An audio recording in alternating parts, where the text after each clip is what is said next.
ओम शांति। भगवत गीता श्लोक क्लास में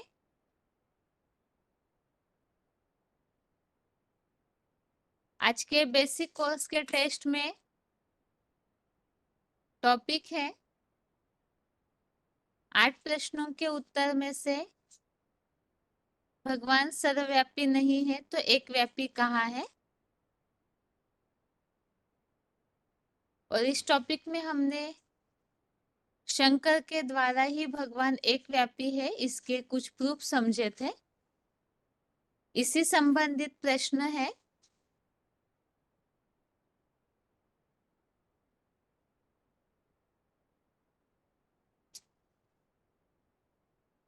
सबसे प्रथम प्रश्न यह है कि जिस तरह से परम पिता शिव पिता है तो शंकर भी बाप समान बनकर के पिता कैसे बनते हैं।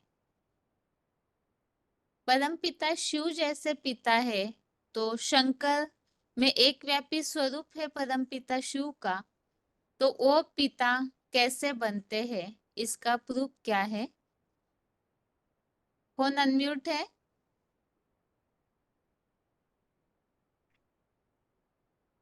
हेलो, ओम शांति। ओम शांति। Roll number 17,083। हाँ जी।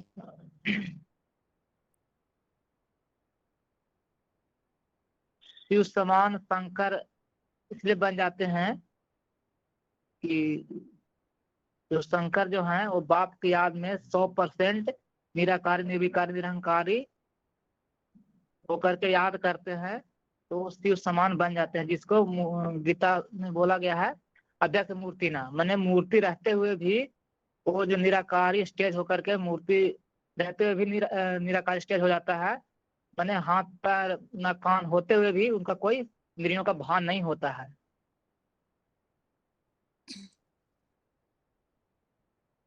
हाँ, ये तो निराकारी स्टेज हो गई, लेकिन पिता कैसे बनते हैं।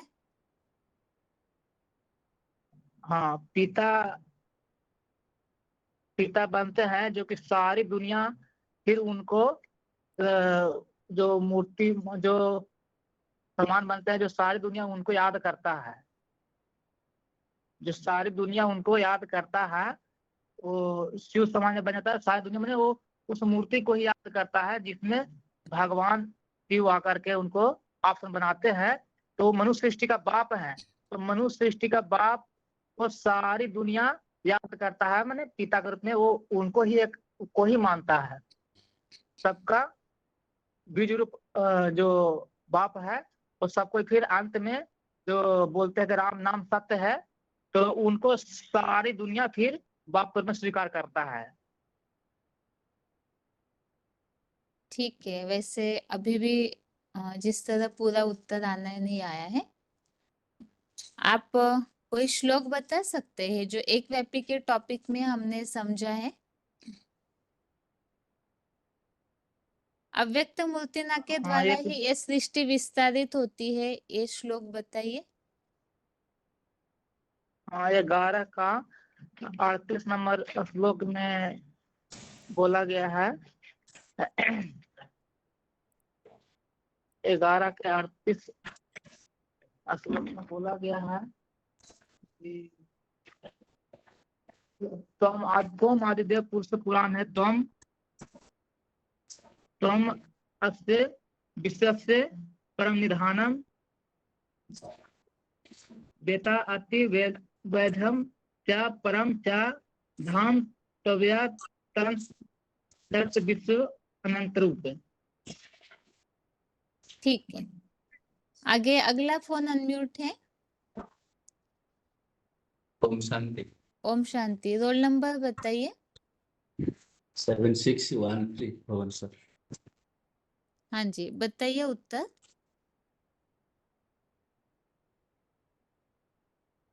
उसके लिए इससे श्लोक है नवोध का तो 4 है।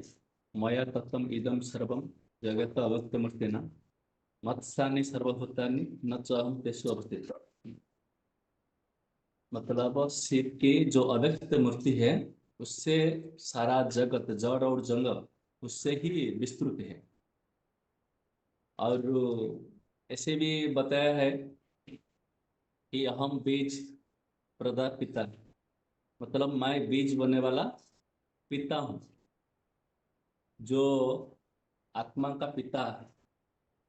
आत्मा का के पिता है तो मनुष्य सृष्टि का वो भी बाप है, जिसके लिए मतलब दो तरीका का ऐसा है। एक तो है कि शंकर, जिसको तपस्या तपस्या के रूप में ज्यादा करके दिखाया गया, और दूसरा है शिवलिंग, जब वही तपस्या करके तो फिर शिव समान स्टेज को धारण कराते हैं, उसको उसकी यादगार में शिवलिंग रूप में दिखाया, जिसमें जैसे आत्मा का जो बाप है उसका तो देह नहीं है, लेकिन ये जो शंकर है वो तो अपना देह है, लेकिन वो जो संपन्न बन जाता है जिसमें वो निराकार स्थिति को धारण करता है, उसके लिए यादगार है जो शिवलिंग, उसमें कोई भी इंद्रिय नहीं दिखाया गया है।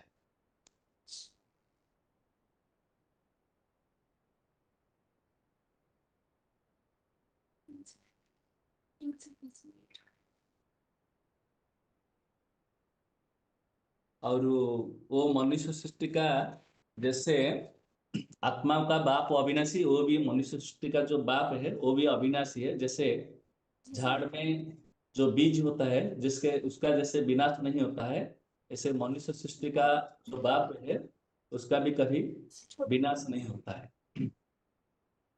ठीक है। ओम शांति। हाँ जी, ओम शांति। आगे और एक फोन अनम्यूट है इसी प्रश्न के लिए कि शंकर के द्वारा ही साकार मनुष्य सृष्टि के पिता कैसे बनते हैं, इसका प्रूफ समझाइए। फोन अनम्यूट है। हाँ जी 8937 सुनाई दे हाँ रहा ना? हाँ जी। हाँ जी।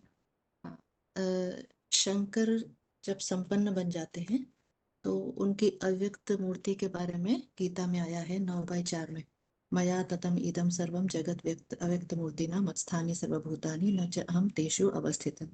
मैंने इसमें बताया है कि जो सभी प्राणी हैं वो अव्यक्त मूर्ति द्वारा निकलते हैं।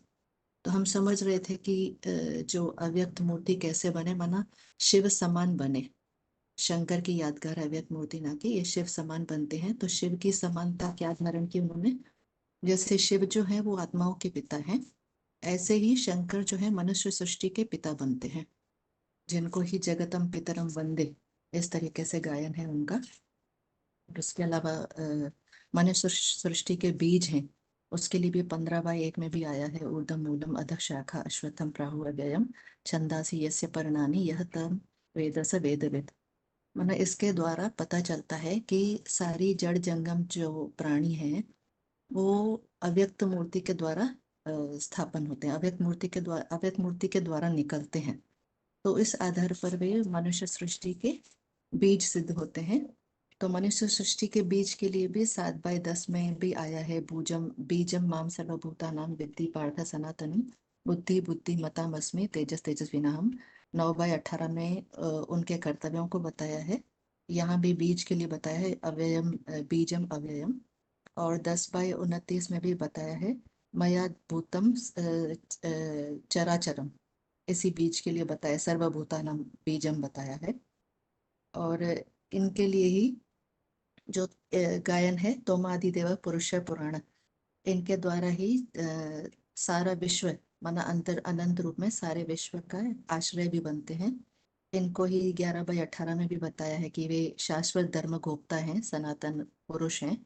माना यही मनुष्य सृष्टि के बीज बनकर सारी दुनिया का विस्तार करते हैं। और कुछ दीदी इनकम्प्लीट रहा क्या प्रश्न? नहीं यही माता जी। हाँ हाँ ठीक है माता जी। आगे अगला प्रश्न ये है कि 15वें अध्याय का जो पहला श्लोक है वो हमने किस प्रसंग में समझा था? 15वें अध्याय का पहला श्लोक हमने किस प्रसंग में समझा था? फोन अनम्यूट है। ओम शांति दीदी। ओम शांति। वो हमने इस प्रसंग में समझा था कि जैसे कोई वृक्ष होता है तो वो किससे उत्पन्न होता है, बीज से उत्पन्न होता है। तो ऐसे ये जो साकार सृष्टि है 500-700 करोड़ की, ये भी एक वृक्ष की तरह फैली हुई है। तो इस साकार सृष्टि का जरूर कोई बीज भी साकार होगा। तो इससे साकार सृष्टि का गीता में वर्णन आया है। ये 15 का 1 है कि ऊर्ध्व मूलम अधः शाखा अशस्त्र प्राहु अव्यय छंदांसि यत् पत्राणि यह तम वेद स वेद से, यानी इसके बीज ऊपर की ओर दिखाया गया है और इसकी शाखाएं नीचे की ओर दिखाया। इसको गीता में अस्वस्थ वृक्ष बोला गया, इसीलिए इसको समझाया गया था कि जिस तरह से ये मनुष्य सृष्टि का जो वृक्ष है ना, तो उसके लिए तब जो साकार बीज है उसके लिए गीता में आया अहम बीजम प्रथम पिता, में बीज बोने वाला पिता हूँ। पिता हूँ, ये वृक्ष भी एक अविनाशी वृक्ष है। तो इसके लिए बताया कि ये मनुष्य सृष्टि का कोई तो ऐसी आत्मा होगी जो इस मनुष्य सृष्टि का बीज होगा। तो वो है साकार में शंकर, जिसे कहते हैं जगतम पितरम वंदे पार्वती परमेश्वरम। ये बीज ऐसा बीज है जिसका कभी भी कोई नाश नहीं हो सकता। यही एक ऐसा पुरुष, आदि पुरुष है जिसकी हर धर्मों में मान्यता भी है। और माता पिता साकार में ही होते हैं। तो ये साकार सृष्टि का बीज है, जिसको रामायण में भी बताया गया है ना, ये जगतम पितरम वंदे पार्वती परमेश्वरम। पिता माना माता पिता। तो शंकर जो पिता है ना, लेकिन शंकर की तो मतलब मूर्तियां दिखाई गई हैं, लेकिन वो मूर्तियां ना वो निराकार स्टेज की दिखाई गई हैं, जिसको जैनियों में तीर्थंकर भी कहते हैं, जिसको भगवान मानते हैं। नग्न मूर्तियां जिसकी दिखाई गई हैं, खुदाइयों में जिसकी नग्न मूर्तियां मिली हैं, शिवलिंग भी मिले हैं। तो ये साकार सृष्टि का बीज है शंकर। ठीक है माताजी। ओम दीदी सही शांति। बताया दीदी कि गलत हाँ बताया? जी, ठीक बताया माताजी। ठीक है दीदी। अभी अगला प्रश्न ये है, शंकर ही जगत पिता है, शंकर ही सारे ही जगत के पिता है, इसे कैसे स्पष्ट करेंगे? फोन अनम्यूट है। क्लास अगला ओम शांति। ओम शांति। Roll number? रोल नंबर है 20267 हरिपुर। हाँ जी, बताइए। हाँ, प्रश्न फिर से थोड़ा बोलिए। प्रश्न ये पूछा है, शंकर ही सारे जगत के पिता है, मतलब सारे धर्मों में उनकी मान्यता है, इसे कैसे स्पष्ट करेंगे? इसका प्रूफ क्या क्या मिलता है? हाँ, हम तो पहले भगवान ने हमको यह ज्ञान दिया कि हम शरीर नहीं है, हम आत्मा है। जैसे देह विनाशी है और देह का बाप भी विनाशी है, और इस देह को चलाने वाला जो चैतन्य आत्मा है वो अविनाशी है, और आत्मा का बाप भी अविनाशी है। इसी तरह आत्मा व बाप को हम जानने हमको पता चला कि आत्मा बाप जो है वो निराकार शिव है, जिसका कोई अपना शरीर ही नहीं है। लेकिन जो इसी शासक मनुष्य का जो जितनी भी मनुष्यात्मा है वो साकार है, इसलिए उसका बाप भी जो है वो भी साकार है, और जिसको हम जगत पिता बोलते हैं। और जो गाया जाता है जगतम पितरम वंदे पार्वती परमेश्वर। इसलिए 15 अध्याय का पहला श्लोक में बताया है, यह मनुष्य एक सृष्टि वृक्ष है जिसका मूल ऊर्ध्व है और शाखा नीचे है। जैसे ही बताया कि ऊर्ध्वम मूलम अधः शाखम मस्तस्थम प्राहुरव्ययम छंदांसि यस्य पर्णानि यस्तम वेद स वेदवित्। जो इस मनुष्य सृष्टि जो साकार है, इसका बीज भी साकार होना चाहिए ना। इसका बीज है जगत पिता। जैसे अलग अलग शब्द बताया, जैसे कि 7 अध्याय का 10 शब्द में बताया सर्वभूतानां विधिपत सनातनम। ये अर्जुन, सब प्राणियों का जो बीज है ना वो मुझे जान। मुझे मतलब चाहे शंकर हो, चाहे अर्जुन हो, चाहे आदम हो, चाहे प्रजापति हो, तो एक ही पर्सनैलिटी है, और उसको अलग अलग धर्म में उसका मान्यता है। जैसे निराकार शिव का सब धर्म में मान्यता है, इसी तरह एक जो जगत में शंकर है उसका भी अलग अलग धर्म से उसका मान्यता है। जैसे हम हिंदू लोग, हम तो हिंदू धर्म में हमारा नहीं है, लेकिन हम तो हिंदू अपने को कहते हैं हिंदू धर्म में। हाँ, हिंदू धर्म बोलते हैं कि वो हाँ क्या भाई हम हिंदू धर्म में बोलते हैं कि उसको आदिदेव बोलते हैं, और जैन धर्म में उसको आदिनाथ बोलते हैं, और मुस्लिम लोग उसके आदम बोलते हैं, और क्रिश्चियन लोग उसके एदम बोलते हैं, जिसके लिए गायन है गीता का 11 अध्याय का 88वें श्लोक में, तुमादि देव पुरुष पुराण स्तमश्च विश्वस्य परम निधानम वेतंग से वेद्यं च परम धर्म तया ततम विश्वमनंत रूप। और 11 जगह 8 श्लोक में आया है, तोमक्षरम परम वेदितव्यम तमश्च विश्वस्य परम निधानम। मैंने इसलिए ये बताया कि ये शास्त्र सनातन धर्म का और अक्षर है। जैसे धर्म के नाम पर, धर्म पिता के नाम पर धर्म का नाम पड़ता है, उसी तरह ये जो हमारे सनातन धर्म है ना, ब्रह्मा जो 4 मानस पुत्र है, तो 4 मानस पुत्र के नाम से भी ये हमारा सनातन धर्म सनत कुमार के नाम से पढ़ते हैं। वही सनत कुमार है, वही शंकर है, वही अर्जुन है, और वही प्रजापिता है, और इसे अलग अलग धर्म से इस तरह नाम पड़ता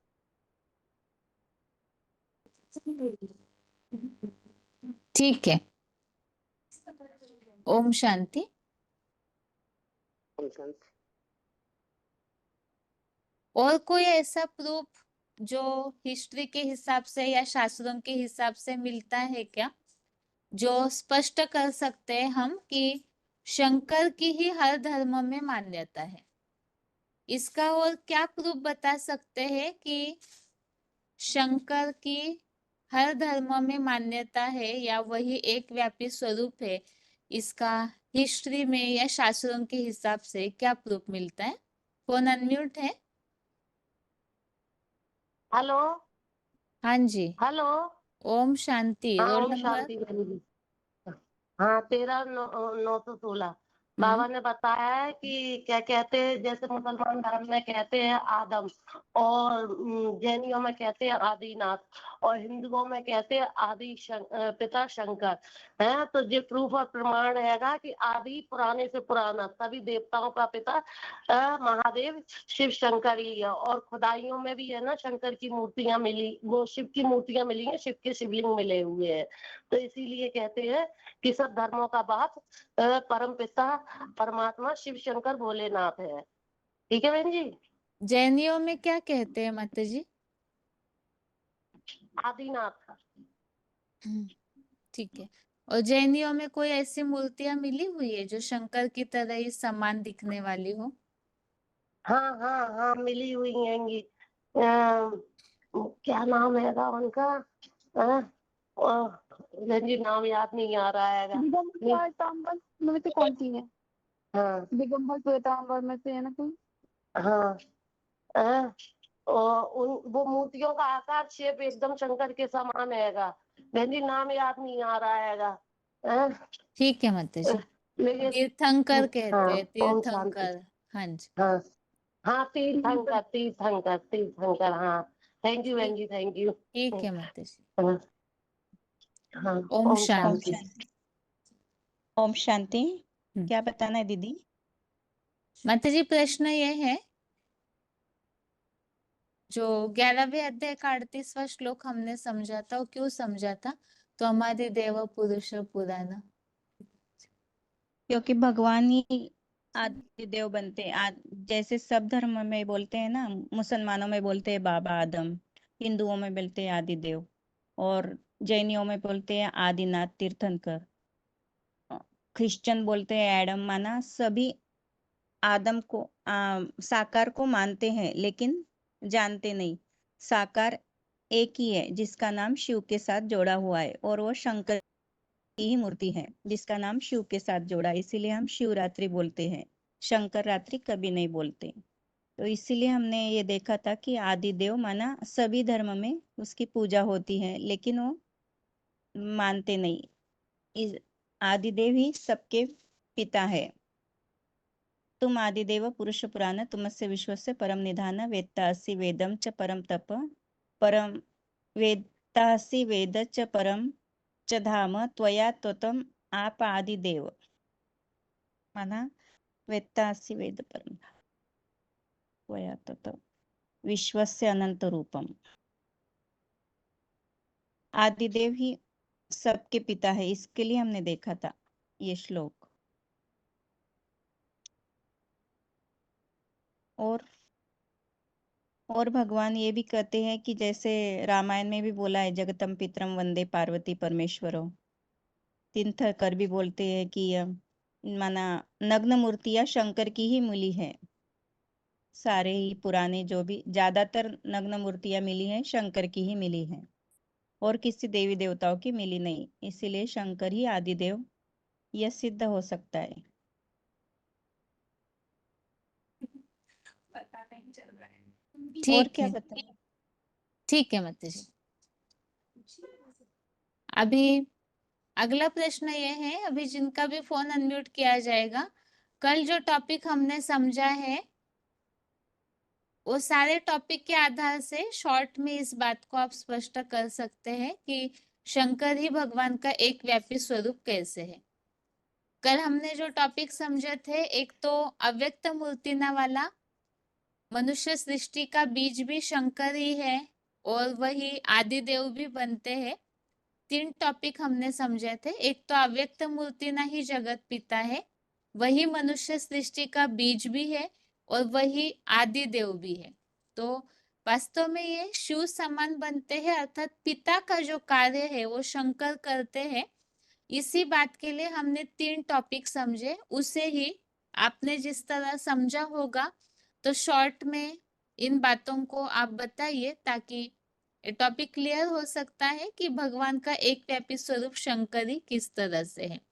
जिनका भी फोन अनम्यूट होगा तो सोच करके रखिए, तब तक फोन अनम्यूट होता जाएगा ताकि आप इस टॉपिक को बता सके।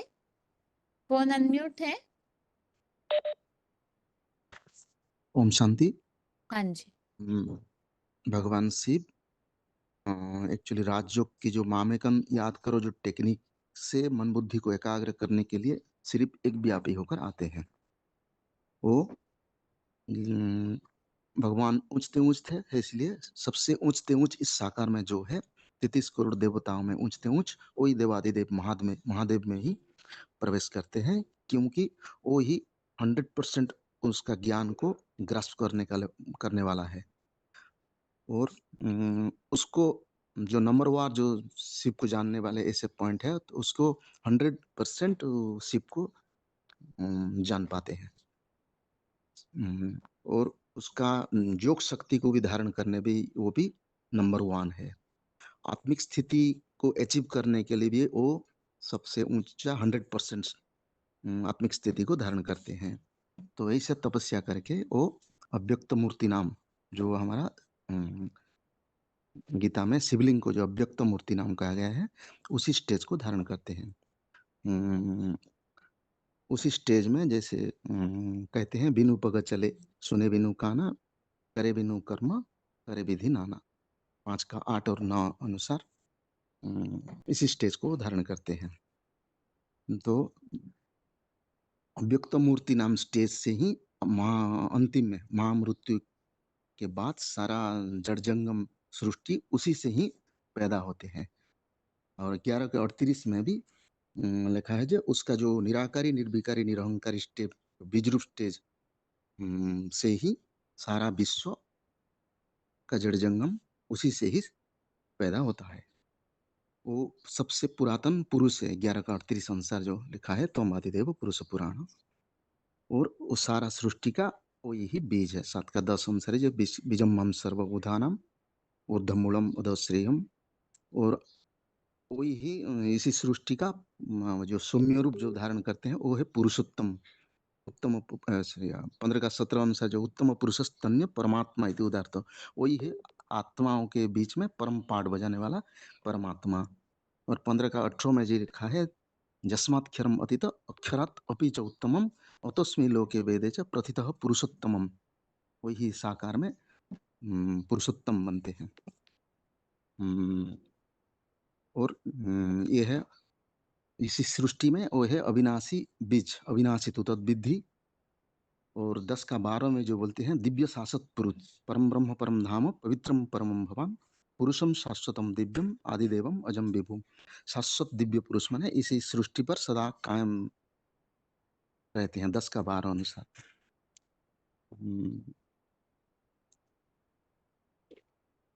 बस इतना ही। ओम शांति। ठीक, आगे अगला फोन अनम्यूट है।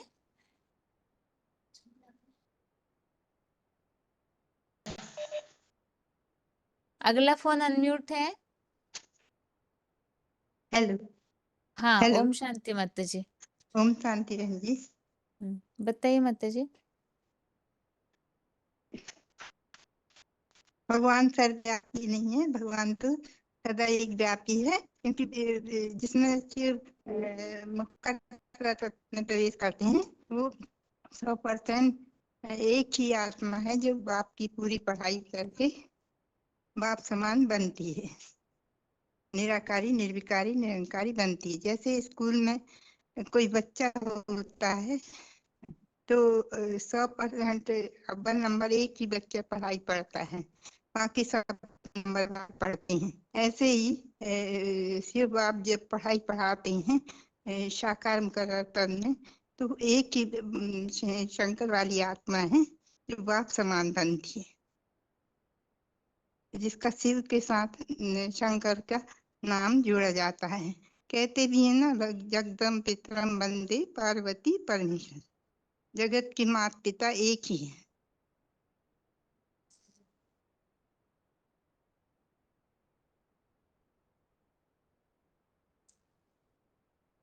क्या हुआ माता जी? हाँ जी। हो गया उत्तर, इतना ही? और कल का मतलब टॉपिक पढ़ा है आपने अच्छे से? जी बहन जी, नेट नहीं चल रहा मेरा कितने दिनों से अच्छा, ठीक छोटे से। फोन से नहीं जुड़े थे? छोटा फोन नहीं है बहन जी मेरे पास। आपके पास जो फोन है उसी में डायल नंबर से जुड़ सकते हैं ना? हाँ जी। ठीक है माता डायल जी। नंबर से बहन जी कैसे कराना पड़ेगा? नहीं, वो तो नंबर लिखा हुआ नहीं है आपके पास डायल करके नंबर जुड़ने के लिए? नहीं लिखा बहन जी, अभी तक तो ये अच्छा चल रहा था नेट, अभी 2-4 दिन से ऐसे ही अच्छा, नेट ठीक से नहीं चल रहा मेरा। मधुबन से ले लीजिएगा माता जी। हाँ अगर जी। हाँ जैसे नेट प्रॉब्लम होता है ना, हाँ जी। हाँ जी। तो सुन तो सकते ही है ऐसे हाँ जुड़ करके। ठीक है हाँ माता जी। जी। ओम ठीक है। शांति। हाँ, आगे अगला फोन अनम्यूट है।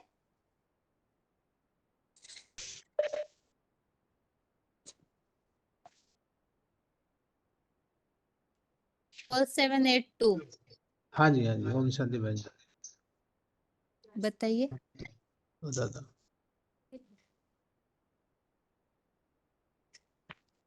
बता रहा हूँ।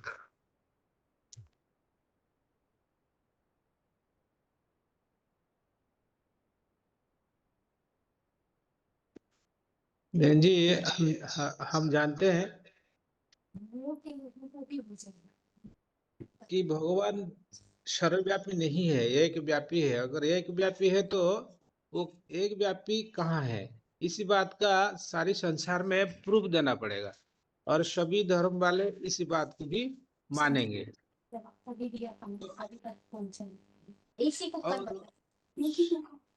सभी सारे विश्व में सारी धर्म वाले जानते हैं कि भगवान निराकार है, निराकार है और ज्योति स्वरूप है। निराकार सभी धर्म वाले तो निराकार रूप में मानते हैं, लेकिन वो निराकार परमात्मा, उसका नाम क्या है, रूप क्या है, और कब आते हैं सृष्टि पर, और क्या कार्यों की कौन सा कर्तव्य करके जाते हैं, इसका भी प्रूफ सब देना पड़ता है और देना पड़ेगा। कि हम प्रूफ देते हैं कि भगवान भारत में आते हैं तो मुकर रूप में आते हैं, और सारे संसार में ऐसे परमपिता शिव कर्तव्य करके जाते हैं जो सारी दुनिया उनको याद करती है। इसलिए वो सर्वशक्तिमान है, शिव तो सर्वशक्तिमान है और सर्वसमर्थ है। कैसे नरक को स्वर्ग दुनिया में परिवर्तन करके जाते हैं, यह बात भी साबित करके ही जाते हैं। लेकिन निराकार को तो रथ चाहिए ना इसके लिए हम हिंदू लोगों को तो हम समझा सकते हैं, हमारे गीता के आधार पर बहुत सारे प्रमाण देकर के हमें समझा देंगे कि भगवान साकार में आते हैं, भगवान बाप आत्माओं का पिता वो बाप बन करके जो सृष्टि का जो पहला मनुष्य है, पहला आदमी है, हम उसको प्रजापिता कहते हैं कि शंकर आदि मकर रूप में प्रवेश करके बाप के रूप में पाठ बजाते हैं और नई सृष्टि को शुरुआत शुरू करते हैं। तो इसके लिए हम गीता के आधार पर बहुत सारा प्रूफ देंगे। जैसे हम कहेंगे मया ततम इदम सर्वम जगत अव्यक्त मूर्ति नाम अस्थानी सर्वभूतानि न च देश अवस्थित, अर्थात जो सृष्टि का मनुष्य का जो बीज होता है, मनुष्य सृष्टि का बीज होता है, उसी से ही मनुष्य सृष्टि आरंभ होता है, मनुष्य सृष्टि शुरू होता है। और इसको जो मनुष्य सृष्टि का जो पिता है, वो जो आदम, सभी धर्म में तो उसको विभिन्न नाम से जानते हैं, उसके द्वारा भगवान शुरू करते हैं। तो उसको हम प्रूफ दे सकते हैं इसी श्लोक के आधार पर, जो वो आदि पिता है। और वो ऐसा पाठधारी है कि जितने भी मनुष्य आत्माएं 500-700 करोड़, उनमें से ये ऐसे पाठ बजा के दिखाते हैं। जो मनुष्य सृष्टि का बाप है उसको हीरो पाठधारी कहते हैं। तो वो निराकार परमात्मा समान बन जाता है, माने शिव समान अपनी पुरुषार्थ से शिव समान बन जाता है और बाप समान बन जाता है। तो इसको हम हिंदू लोग कहते हैं कि जगत पिता, और सभी धर्म वाले भी उसको पिता के रूप में मानते हैं, माता पिता के रूप में मानते हैं। जैसे मुसलमान लोग मानते हैं आदम, क्रिश्चियन लोग मानते हैं एडम, और दूसरे सभी धर्म वाले भगवान को और माता पिता को, सृष्टि का आदि पिता आदि माता को इस रूप में मानते हैं। और जब हम समझाएंगे कि ये मनुष्य सृष्टि एक वृक्ष है, और वृक्ष का तो कोई बीज होगा, और उसके लिए भी हम प्रूफ दे सकते हैं कि ये जो मनुष्य सृष्टि का बीज है वो है आदम, आदिदेव। ये भी हम उनको प्रूफ दे सकते हैं कि कैसे, ज्ञान के आधार पर। ऐसा ज्ञान उसके द्वारा सारा संसार में फैलेगा, जो सब मानने के लिए तैयार हो जाएंगे कि भारत में भगवान आए हुए हैं। बहुत सारे प्रूफ दे सकते हैं। बहन जी हमें इतना बताएंगे। हेलो। हाँ जी, हाँ ठीक है। थोड़ा सा पहले से शायद आपने पढ़ के नहीं रखा होगा, इसलिए। पूरा प्रिपरेशन नहीं किया हूँ। हाँ ठीक है।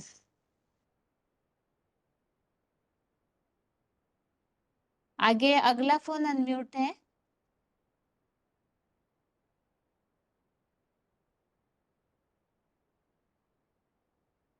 हेलो, ओम शांति दीदी। ओम शांति।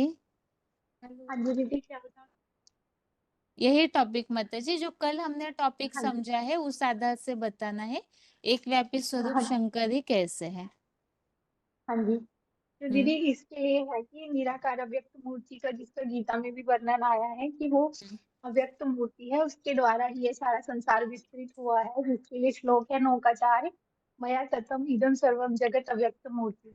अर्थात उस अव्यक्त मूर्ति के द्वारा ही यह जड़ चेतन सारी सृष्टि का उत्पन्न हुई है। उसको गॉड फादर कहते हैं, दुनिया वाले उनको निराकार समझते हैं। लेकिन जब साकार सृष्टि है जब सृष्टि साकार है तो उसका रचयिता भी साकार ही होना चाहिए। तो जो निराकार शिव ज्योति बिंदु है, वो जिसमें आकर पाठ बजाता है, उसके द्वारा रचयिता कहा जाता है। तो जो मनुष्य सृष्टि का झाड़ है, उसका बीज भी तो कोई मनुष्य ही है ना।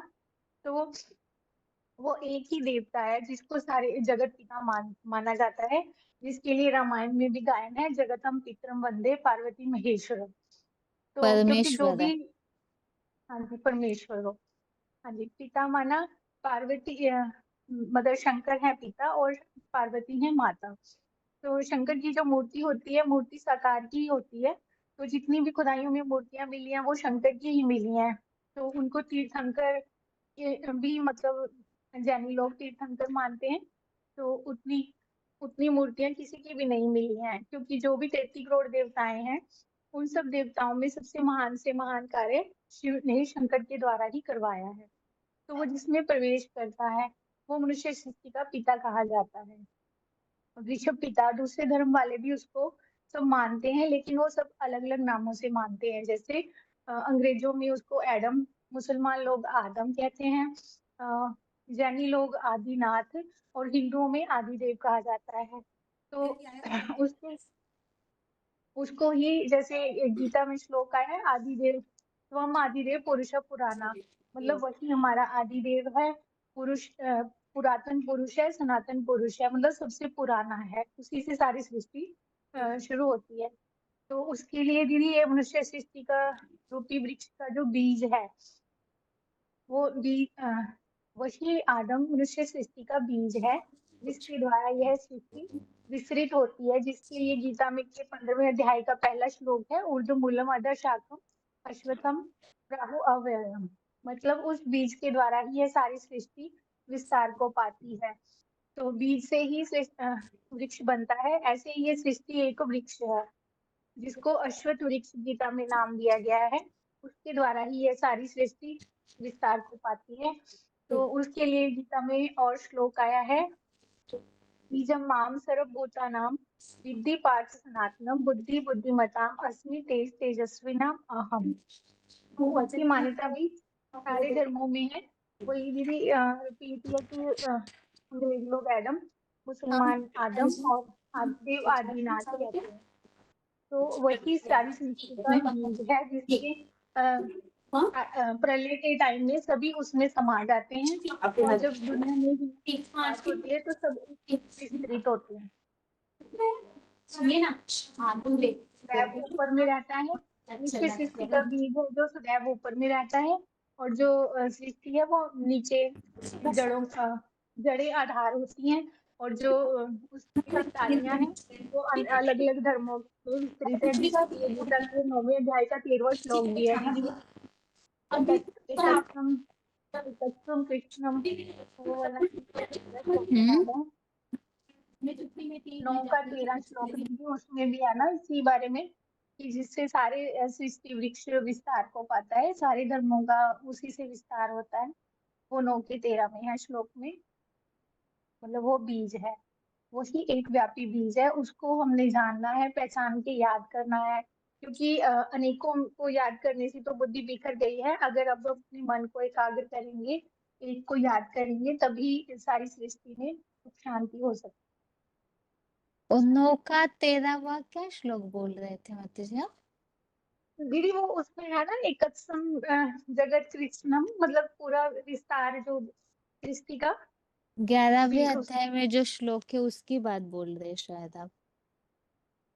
शायद दीदी मैं गलत नंबर बोल हाँ गई। हाँ जी, वो हाँ एकत्सम कृष्णम जगत वाला। हाँ जी, हाँ, ठीक है माता जी। हाँ जी, वो तो 11वें अध्याय का जो 7वां श्लोक है ना, हाँ जी, उसमें वो 11 बात का 7 बताई हुई है। बोल रही थी। हाँ जी, हाँ हाँ, जी, चलेगा, हाँ जी, ठीक है।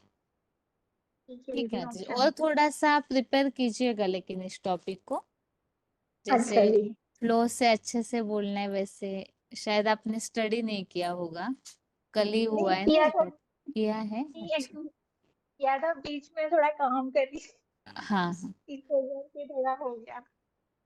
ठीक है जी। अगली बार फिर से, मतलब ये टॉपिक बहुत अच्छा है वैसे समझाने के लिए, हाँ इसलिए जी, एक बार फिर से अच्छे से पढ़िएगा माता जी, एक बार बुद्धि में बैठेगा ना तो बताने हाँ में जी, फिर हमें फ्लो आ जाता है हाँ बताते जी, समय से। हाँ जी, हाँ जी, बिल्कुल ठीक है जी। ठीक है माता जी। ओम आगे, शांति। हाँ जी, ओम शांति। अगला फोन अनम्यूट है, भैरवा के माता जी 16488।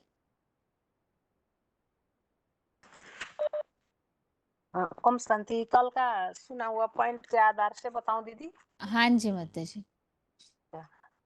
हम्म, मनुष्य सृष्टि का झाड़ जो साकार में है, तो इसका स्थापना भी तो साकार ही करेगा ना। तो निराकार तो ये काम करने, साकार निराकार साकार को परिवर्तन तो नहीं कर सकता है ना। जैसे मुरली में भी आया है, मैं तो ज्ञान का साकार हूँ परंतु परम धाम का वासी। और कैसे ज्ञान सुनाऊं प्रेरणा से, तो जैसे वो टीचर भी घर में बैठता है तो स्टूडेंट को पढ़ा सकेगा क्या? नहीं, जरूर स्कूल में आना पड़े तो मुझे भी जरूर साकार में आना पड़ेगा। आता हूँ तभी तो ज्ञान सुनाऊंगा। ये प्रेरणा और आशीर्वाद तो भक्ति मार्ग की सामग्री है, ऐसे बोला है। तो बोलने सुनने के लिए तुम भी आर्गन से सुनते बोलते हो ना, तो मुझे भी तो बोलने सुनने के लिए शरीर चाहिए, और बोलने सुनने के लिए मुख चाहिए, कान चाहिए, आंख चाहिए। तो आया और आया भी, और किस में आया था इसके लिए है कि सारा प्रूफ है कि 33 करोड़ देवी देवता है, उसमें एक शंकर के साथ ही शिव का नाम जोड़ा जाता है। और उसको मंदिर में भी शिव शंकर में ही आता है। तो मंदिर में भी उसी को गायन है कि शिवालय कहते हैं, शंकरालय कहीं, और शिवरात्रि कहते हैं, शंकररात्रि नहीं कहते हैं। तो इसलिए वो शंकर में आता है, और शंकर शिव तो नहीं है, परंतु शंकर को ही वो आप समान बनाता है। और मनमना भव कहने वाला जो अव्यक्त दिखाता है, दिखता भी नहीं है, और व्यक्त है तो दिखता भी है। जो अव्यक्त शिव समान बनता है वो उसको शंकर ही कहा जाता है।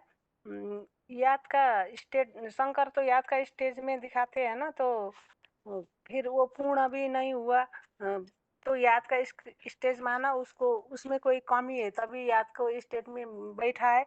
जब संपूर्ण बनता है तो वो शिव समान बनता है, तो उसको लिंग रूप में दिखाते हैं, और मंदिर में लिंग, शिव का लिंग दिखाते हैं। उसमें कोई भी नहीं होता है, आँख कान मुंह कुछ नहीं होता है, पर फिर भी वो बोलते हैं कि बिना पगे चले चले सुने बिनु काना। ऐसे पता नहीं, इतना संस्कृत में नहीं आता है दीदी।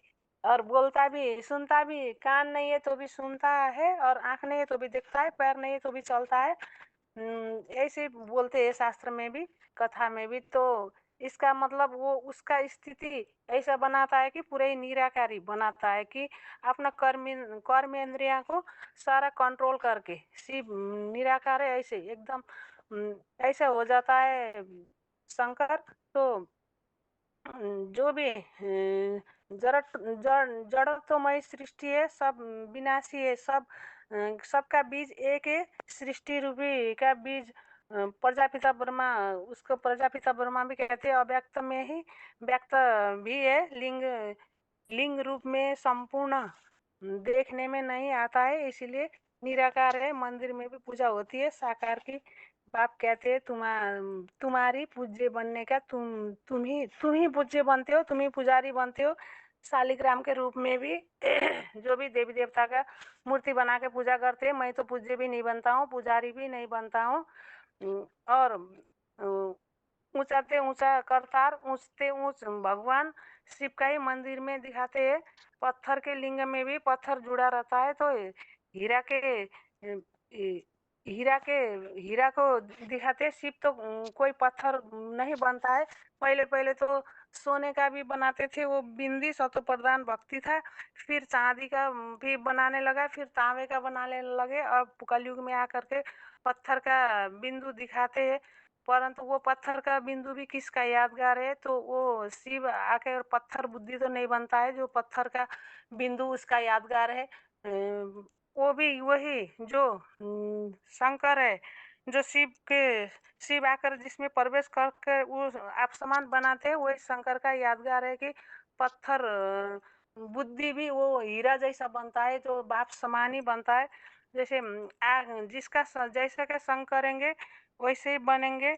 और उसमें आग में भी लोहा को तपाते हैं, तो जैसे लोहा भी आग जैसा ही दिखता है, आग ही बनता है, पूरे लाल होता है। ऐसे ही वो भी इतना ऐसा पूरा ही 550-700 करोड़ मनुष्य या देवी देवताओं में वो ही नंबर 1 बनता है कि जो शिव के साथ एक एकदम पूरे ही संपूर्ण उसके स्टेज को धारण करता है। और उसको स्टेज धारण करके विश्व परिवर्तन करने का वही निमित्त बनता है, वही सारे सृष्टि का वृक्ष बीज बनता है, मनुष्य साकार सृष्टि का। और शिव तो न पुजारी बनता है और कहते न पुजारी बनता है न पूज्य बनता है। कहते हैं कि तुम ही पूज्य बनते हो, तुम ही पुजारी बनते हो। और मनुष्य सृष्टि का बीज तो सभी धर्मों वाले को ही भी मानते हैं उनको।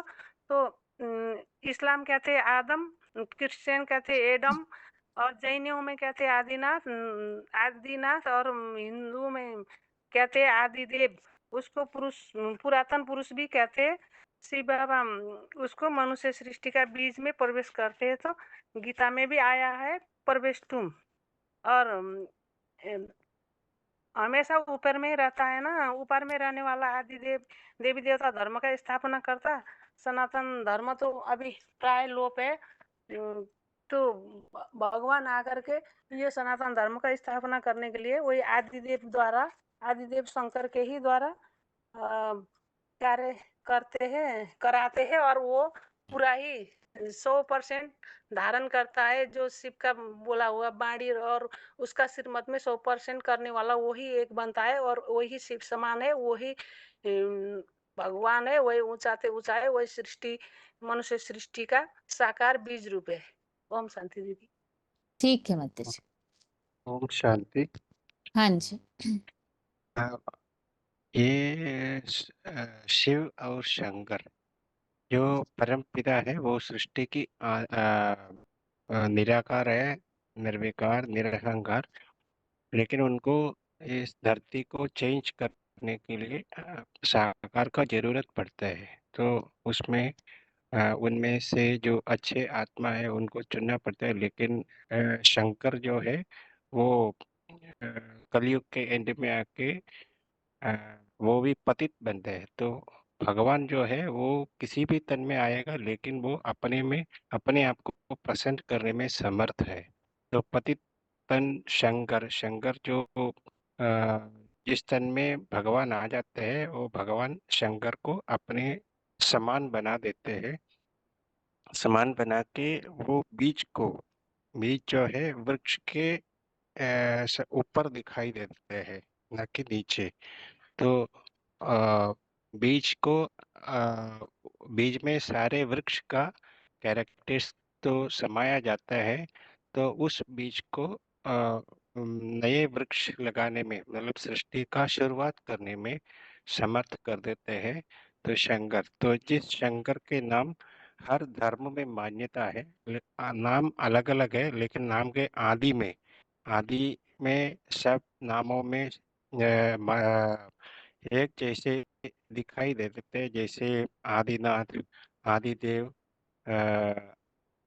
ऐसे करके सब नामों में उनके आद्य अक्षर जो है, अक्षर मतलब क्षर नहीं है, तो उसमें आदि आदि जो अक्षर दिखाई देते हैं उसमें भी समानता है। सब धर्म में मान्यता प्राप्त है, वो आदि से शुरुआत करते हैं।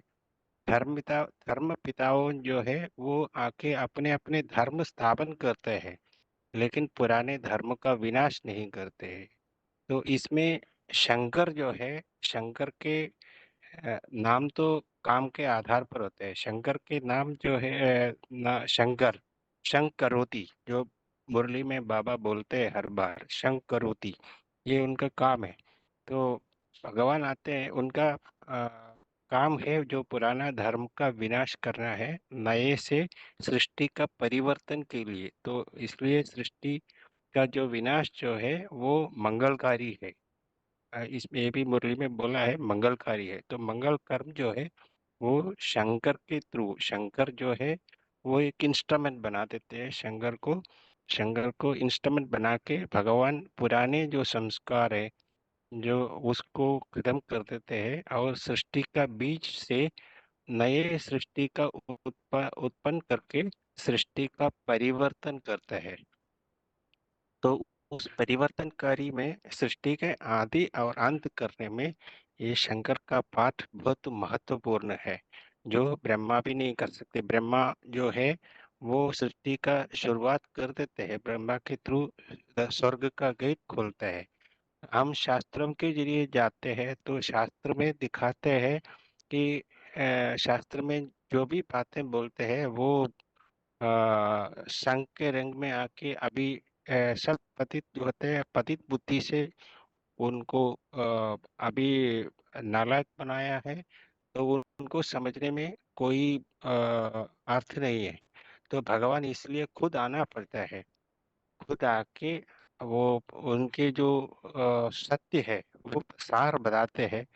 भाई तुम आत्मा हो, आत्मा जो है जब अच्छे कार्य करते हैं तो वो देवता बनते हैं, आत्मा जब खराब काम कर देते हैं तो वो अ, राक्षस बन जाते हैं। या तो अपने गुणों को या कैरेक्टर को चेंज करो, तो आत्मा चेंज करना है तो वो क्या है, वो शंकर शंकर के शंकर जो है उसमें प्रथम पुरुष है, जो भगवान के दिव्य गुणों को 100% अपने में अपनाते हैं और दुनिया को दिखा देते हैं। और भगवान भी उसमें वास करते हैं, जो परम धाम में वास करने वाला भगवान खुद उन्हीं में आते हैं और सृष्टि के परिवर्तन उन्हीं के थ्रू करवाते हैं। जिसमें जिसके लिए हमने 15 का एक फर्स्ट श्लोक बताते हैं, ऊर्ध्वमूलमथ शाखामश्वत्थं प्राहुरव्ये छंदांसि यस्य पर्णानि यस्यं वेद च वेदवित्।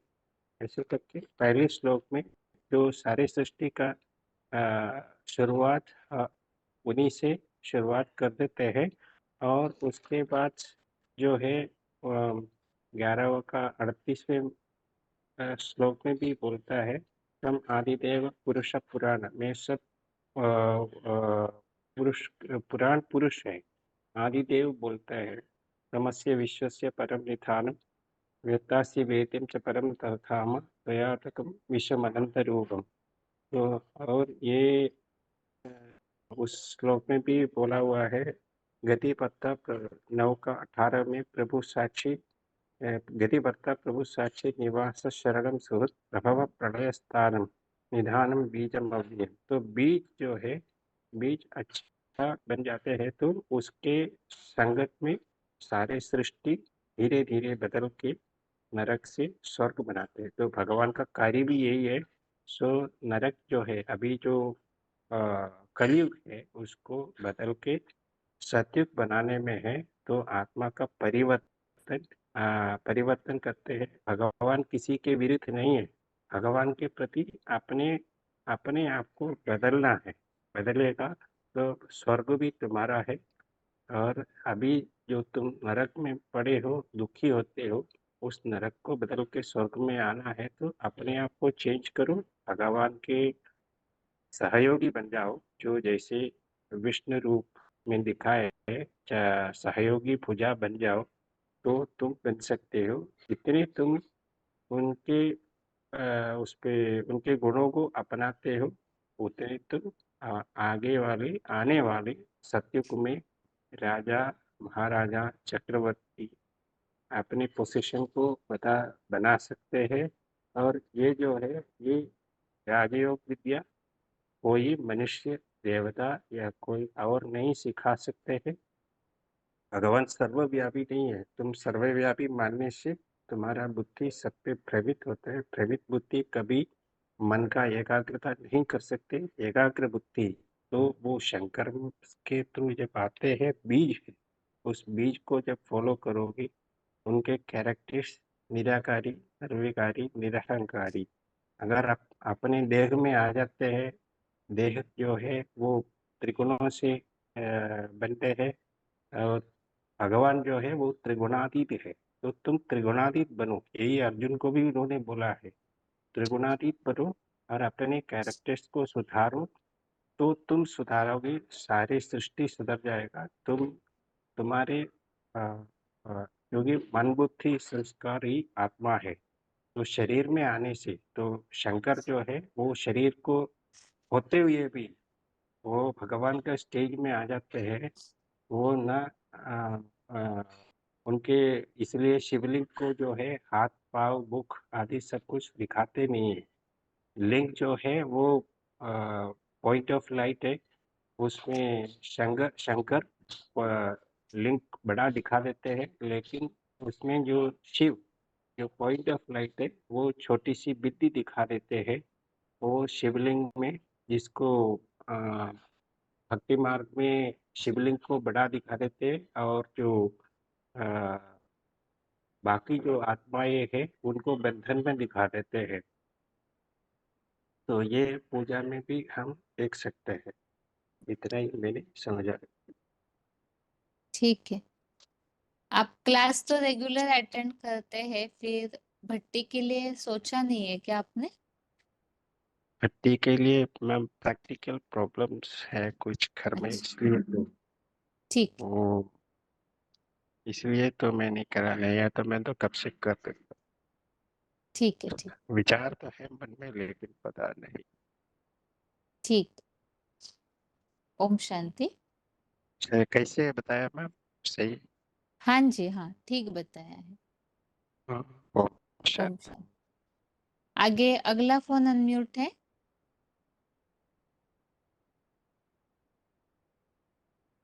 शांति बहन जी। ओम शांति। परमपिता शिव जब इस सृष्टि पर आते हैं तो सर्वव्यापी होकर नहीं आते, एक व्यापी होकर आते हैं। वही है शंकर। शंकर है सारे मनुष्य सृष्टि का पिता है। शिव तो निराकार है, मतलब निराकार रचयिता नहीं हो सकता। जो साकार है वो मतलब रचना जो साकार होते हैं तो रचयिता भी साकार होनी चाहिए। तो निराकार ज्योतिर्बिंदु इस सृष्टि पर आते हैं, जो साकार में पाठ बजाता है, तब रचयिता कहा जाता है। वो मनुष्य सृष्टि का झार है। शंकर है वही है, वो शिव समान पूरा याद करके शिव समान पूरा निराकारी स्टेज को मतलब प्राप्त करते हैं। वही अव्यक्त स्थिति को पूरा निराकारी निर्विकारी निरहंकारी अव्यक्त स्थिति बन जाता है उनका। उनके द्वारा ही ये पुरानी दुनिया का विनाश होता है और नई दुनिया, नई कल्प का, नई सृष्टि का सृजन होता है। वही महादेव शंकर है। वही है पिता जगत, जिसके लिए बोला है जगतम पितरम वंदे पार्वती परमेश्वर। वही पुरातन पुरुष है जिसके लिए गीता में आया है, तुम आदिदेव पुरुष पुराण तुमस्य विश्वस्य परम निधानम वेतासी वेदम च परम च धाम तोया तत्म विश्व अनंत रूप। सब धर्म में उन्हीं की मान्यता है। जैसे क्रिश्चियन लोग कहते हैं आदम, और ये मुसलमान लोग कहते हैं आदम, जैन लोग कहते हैं उनको आदिनाथ, हिंदू धर्म में उसको आदिदेव के रूप में मान्यता है। तो आदि का शब्द है, मतलब मनुष्य सृष्टि का बीज है, वो सबकी आदि है। उससे ये सृष्टि रूपी वृक्ष विस्तार को पाया है। तो इसीलिए मुसलमान धर्म में भी ये कहावत है कि आदम को खुदा मत कहो, आदम खुदा नहीं, लेकिन खुदा के नूर से आदम जुदा नहीं। वही भी जो हिंदू धर्म में भी उसका मान्यता है, सगुण ही अगुण ही नहीं कछु भेदा, उभय हरे भव संभव खेदा। तो वही है मनुष्य सृष्टि का बीज, उनसे ही सृष्टि रूपी वृक्ष विस्तार को पाया है।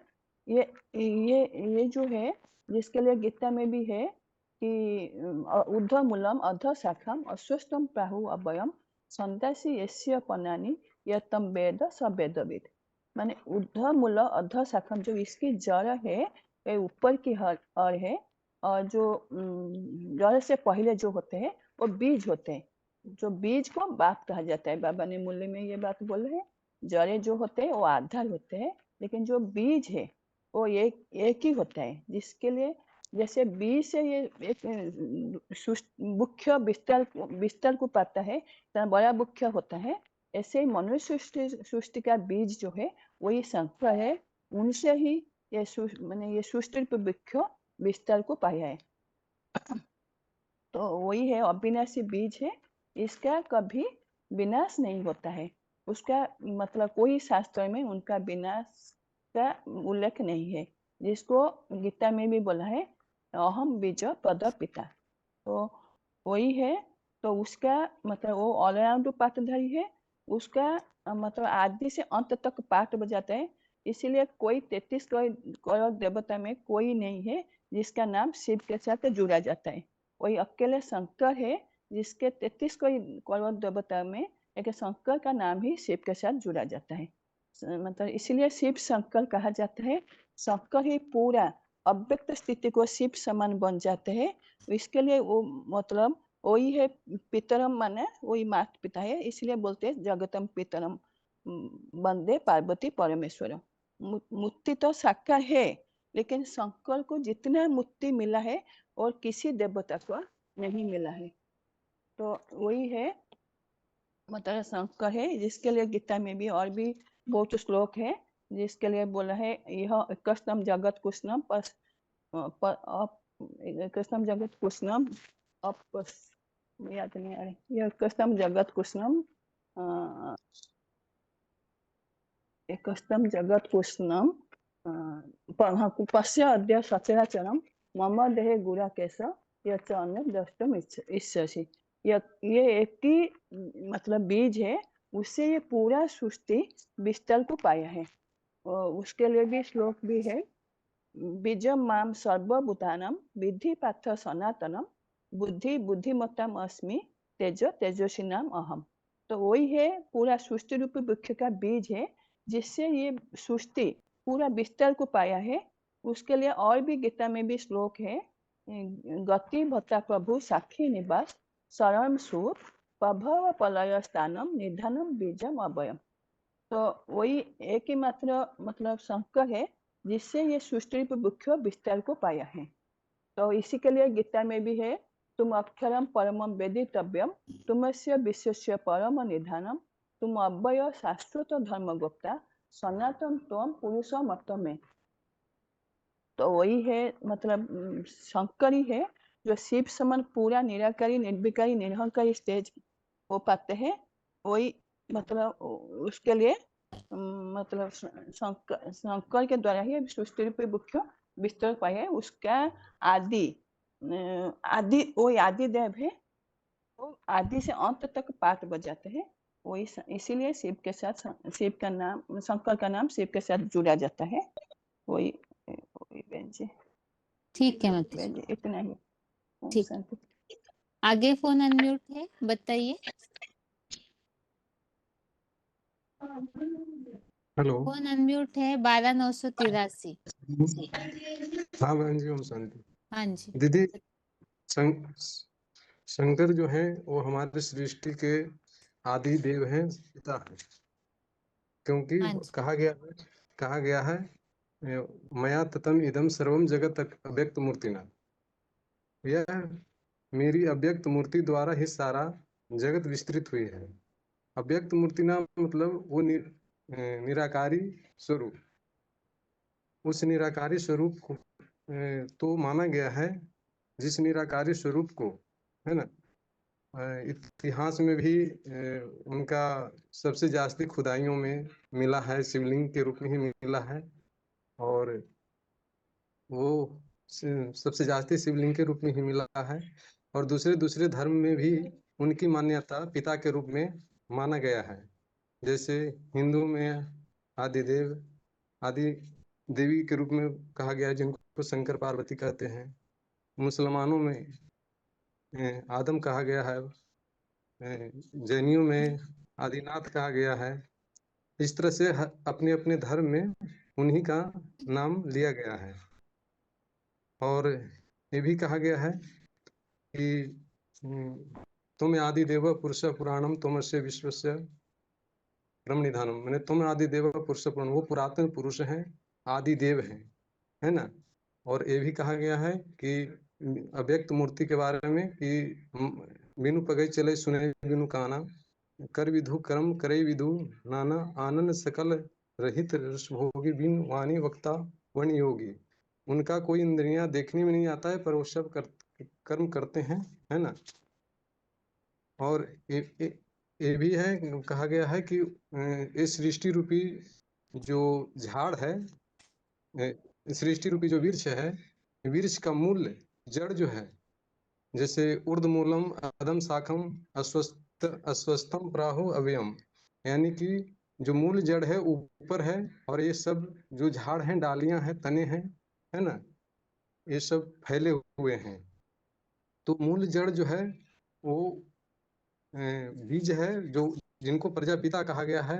अहम बीज प्रजापिता, जो बीज बोने वाला मैं पिता हूँ। और जिस वृक्ष को जैसे आत्मा अविनाशी है, उसी तरह से ये पुरुष भी सदा रहता है, अविनाशी है, जिनको अस्वस्थ वृक्ष के रूप में नाम दिया गया है सृष्टि पर। ऐसा है दीदी? ठीक है। ठीक है दीदी, नमस्कार। आगे अगला फोन अनम्यूट है।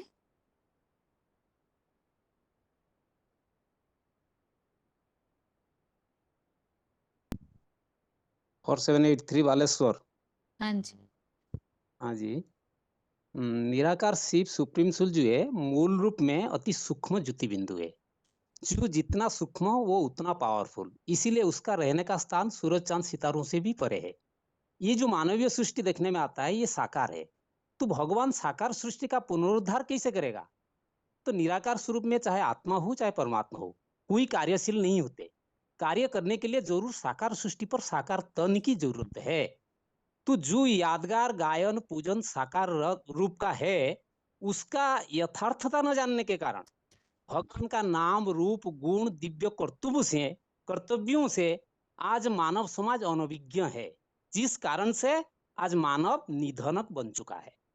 खुद भगवान आकर अपना दिव्य जन्म के आधार पर कैसे नए सृष्टि स्थापना करते हैं और पुराना सृष्टि को कैसे विनाश करते हैं, वही बात स्पष्ट कर रहे हैं।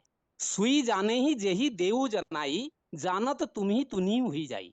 निराकार शिव जिसको जानते हैं तो उसको जानकारी दे देते हैं, तो वो कौन है और तुम कौन हो। जब उसको माने ज्ञात हो जाता है तो वो शिव समान बन जाता है।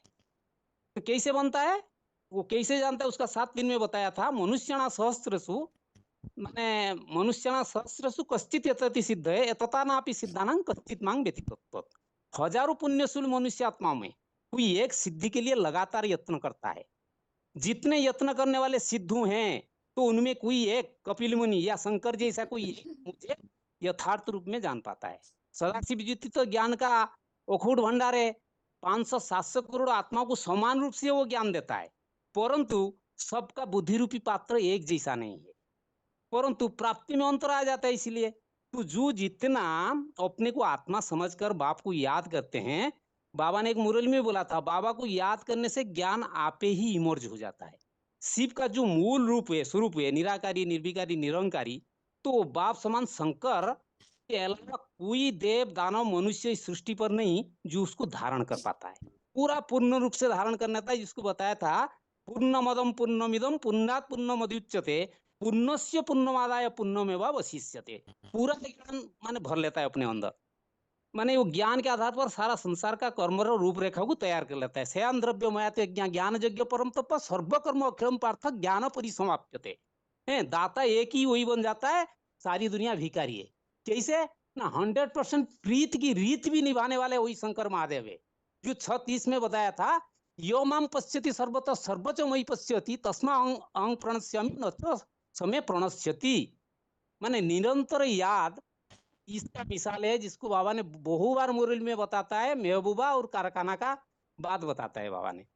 तो 7 बार में बताया था, येषाम ज्ञानी नित्ययुक्त एकं भक्ति विशिष्यते प्रिय ही ज्ञानिनम अत्यंत अहम सचमे मम प्रिय। ज्ञानी तो आत्मा सदाशिव को अति प्रिय है। ऐसा नहीं कि युगी प्रिय नहीं है, युगी भी तो प्रिय है। बताया तो कि शंकर अव्वल नंबर में आ जाता है। न च तस्मात् मनुष्यसु कश्चित में प्रिय कृतम भविता न च में तस्मात् अन्य प्रिय तरु भुवि। माने इस भुवन में, इस संसार में शंकर समान प्रिय शिव का कोई नहीं है। शिव भगवान का जो वो सबसे बड़ा प्रिय बन जाता है। तो इसीलिए शिव और शंकर दोनों अलग होते हुए भी भक्ति मार्ग में माने एक मान लिए। क्यों मान लिए? अप्रत्यक्ष रूप से जानते हुए परंतु मानते नहीं है। शिव समान बनना अर्थात क्या ना, शिव में जो तमाम गुण है, निराकारी निर्विकारी निरंकारी अजन्मा अभोक्ता सदानास्पद सदा त्यागी, तो निराकारी स्टेज को शंकर अपने अंदर 100% आत्मसात कर लेती है पढ़ाई के आधार पर। तो जिसके गायन माने हो जाता है एक पारसनाथ, माने स्पर्श करने से सुना, जिसे पत्थर को स्पर्श करके कोई सोना बना देगा थोड़ी, ये तो माने ज्ञान के आधार पर बताया गया। अर्जुन शंकर महादेव आदम जो है, जब निराकार शिव ज्योति बन जाते हैं तो दोनों शंकर और शिव में कोई भेद नहीं रहता। इसीलिए मुसलमान लोग एक क्या बोलते हैं, आदम को खुदा मत कहो, आदम खुदा नहीं है, लेकिन खुदा के मुख से आदम जुदा नहीं है। निराकार प्लस साकार का और भी एक बात था जिसमें बताया था क्या, हाँ, गुरु गोविंद दूं खड़े काके लोगों पाए, बलिहारी गुरु गोविंद अपने दियो मिलाए। तो ये मैंने और भी एक था, शिवद्रोही मम दास कहवा, सुनर सपने हूँ न पावा। और एक गुप्त सब संगे करो करी जुरी, शंकर भजन बिना भगत की पावई मूर करके ऐसे था। मतलब दोनों का महत्व तो गीता में दर्शाया गया, जो 13:1 में बताया था, इदम शरीरम कंते हो क्षेत्र इति अभिधीयते। इस देह और देह का ज्ञानता का जो ज्ञान है वही सच्चा ज्ञान है। तो इसको जानना बेहद जरूरी है, क्योंकि ये सृष्टि तो दो प्रकार का है, क्षर और अक्षर है। तो इसीलिए जो तपस्वी मूर्ति शंकर को दिखाया गया और संपन्न मूर्ति लिंग रूप दिखाया गया, दोनों का फर्क क्या है? इनिशियल स्टेज में जो पुरुषार्थ कर रहा है उसको शंकर दिखाया गया, जो पुरुषार्थ संपन्न बन जाता है वो शिव समान बन जाता है अव्यक्त मूर्ति। अव्यक्त मूर्ति से आज के जड़ जंगम सृष्टि माने निर्मित हुई है, जिसको बताया था नवचारी में, मया तदमिदं सर्वं जगत अव्यक्त मूर्तिना मस्तानि सर्वभूतानि नौतम तेसु अवस्थित। एक ही मूर्ति है विश्व ब्रह्मांड के अंदर, वो है महादेव शंकर, जो अव्यक्त है और मूर्ति भी है। मतलब मूर्ति तो देखने में आता है, परंतु मन बुद्धि रूपी आत्मा अपनी आत्मशक्ति में एकाग्र है। किसके साथ? एक शिव के साथ। इसलिए शंकर का निराकारी स्टेज सर्वोपरि है, जो मूर्तिमान होते हुए कोई भी कर्म इंद्रियों से मार करने वाले नहीं, सदा शिव समान निराकारी निर्विकारी निरंकारी होने के कारण कोई आंख कान नाक कुछ भी नहीं दिखता जब शंकर शिव समान बन जाता है, अर्थात अव्यक्त लिंग मूर्ति हो जाता है। जो सार्वभौम है, सारी दुनिया में जहां जहां भूखनन हुई है, दो चीज सार्वभौम प्राप्त हुई है, एक शिव का लिंग मूर्ति है, दूसरा शंकर का नग्न नटराज मूर्ति है। एक संपन्नता का प्रतीक है, दूसरा है पुरुषार्थ स्टेज है। जब शंकर महादेव आदम अर्जुन माने पुरुषार्थ की एकाग्रता का पराकाष्ठा को छू जाता है, शिववान बन जाता है, तो उस अव्यक्त मूर्ति कहा जाता है, जो शिव मंदिर में जलाधार में रख करके पूजा की जाती है। इसी संपूर्ण अव्यक्त मूर्ति से ये सारा जड़ जंगम सृष्टि जो आज उत्पत्ति हुई है, इसी सृष्टि उत्पत्ति का ये गहरा राज है, जो कि राज विद्या राजगृह नवम में इस बात को स्पष्टीकरण दिया गया है कि कैसे सारे सृष्टि माने विस्तृत हुई है। इसको आजकल की जो क्लास था उसमें ये बताया गया था कि तुम्हारी देव पुरुष पुराण तुमस्य विश्वस्य परम विधानम वेदांत परम च धाम तुया तो विश्व अनंत रूप। ये जो मान्यता है ये सिर्फ हिंदू धर्म की नहीं है, तमाम सारे विश्व के अंदर सब धर्म में मान्यता है। जैसे क्रिश्चियन लोग आदम मानते और जैन आदिनाथ मानते, हिंदुओं ने आदिदेव कहते हैं। सब में भाषा में अंतर है, लेकिन साम्यता देखो, आदिदेव एडम, तो ये एक ही व्यक्तित्व है, एक ही पर्सनालिटी है। भाषा अपितु एक व्यापी मुकरवर्तन जिन्हें गीता में अव्यक्त मूर्ति बताया, और संपूर्ण समान निराकारी स्टेज बीज रूप है। बीज से ही सृष्टि नूतन वृक्ष जन्म लेता है, जिसको बताया था कि 15:1 में ऊर्ध्व मूलम अध शाखाम अस्वस्थ पर्णानि यतम सब वेदविद। मतलब इसकी अव्यक्त मूर्ति से सारा जड़जंगम सृष्टि उत्पत्ति है। वो अविनाशी बताया 2 में, अविनाशी तो तद्विधि एनम ततम।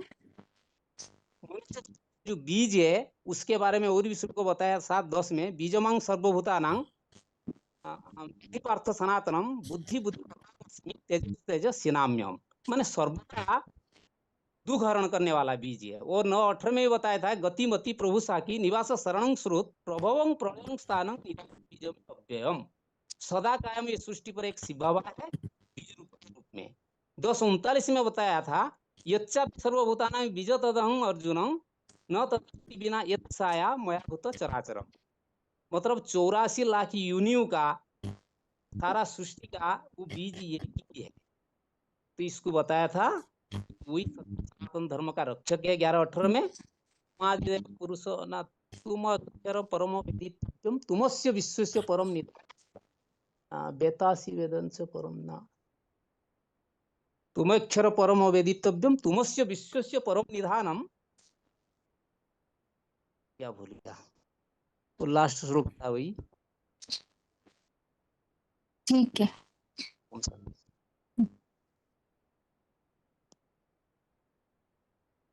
अभी हाथ सभी के नीचे किए जा रहे हैं और आत्मा के टॉपिक संबंधित श्लोक जिनके रेडी हैं कोई भी हाथ उठाइए।